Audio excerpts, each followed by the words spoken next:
Picture this, two friends, both 25, both earning the same salary. One spends every weekend partying, the other invests that same money. Fast forward 40 years, one retires a millionaire, the other is still working paycheck to paycheck. The difference? One understood a lesson that an ancient monk taught me, and I'm about to share it with you. Let me share a story that changed my entire perspective.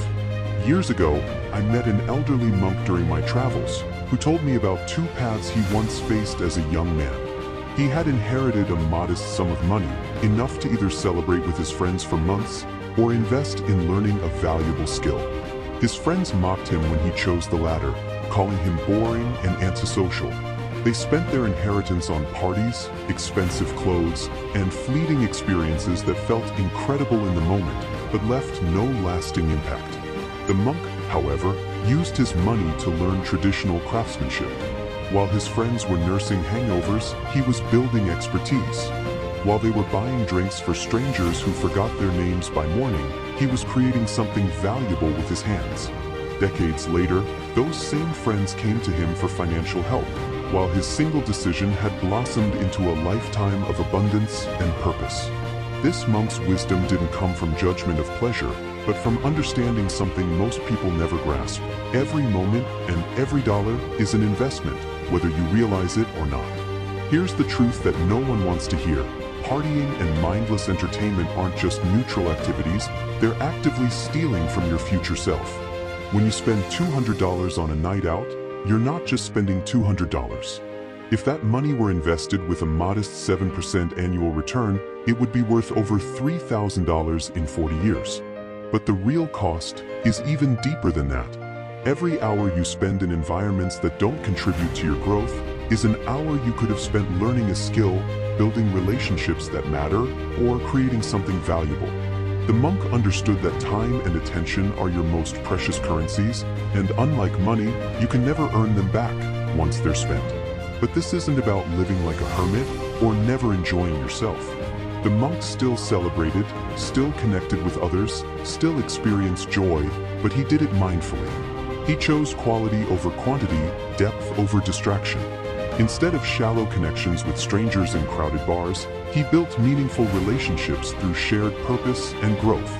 The key is asking yourself, will this activity contribute to the person I want to become, or is it just helping me escape from becoming that person? When you start viewing your choices through this lens, everything changes. You begin to see that true wealth isn't just about accumulating money, it's about accumulating wisdom, skills, relationships, and experiences that compound over time. So how do you apply this ancient wisdom in your modern life? Start by calculating the true cost of your entertainment choices. Before your next night out, write down not just the money you'll spend, but the opportunity cost. What else could you do with that time and energy? Could you take an online course? Work on a side project? Exercise? Read a book that could change your perspective? Create what I call conscious celebration. When you do choose to spend money on experiences, make them count. Instead of frequent meaningless nights out, save for occasional, memorable experiences that align with your values and goals. Quality over quantity, always. The monk taught me that delayed gratification isn't about suffering now for some distant reward. It's about understanding that your future self is as real as your present self and deserves your consideration and care. When you make decisions that serve both your present and future selves, you experience a deeper satisfaction than any temporary pleasure can provide. This is mindful living at its core, being conscious of how your choices ripple through time, affecting not just tomorrow, but the rest of your life. Your wealth isn't just measured in your bank account, it's measured in your wisdom, your skills, your relationships, and your ability to create value in the world.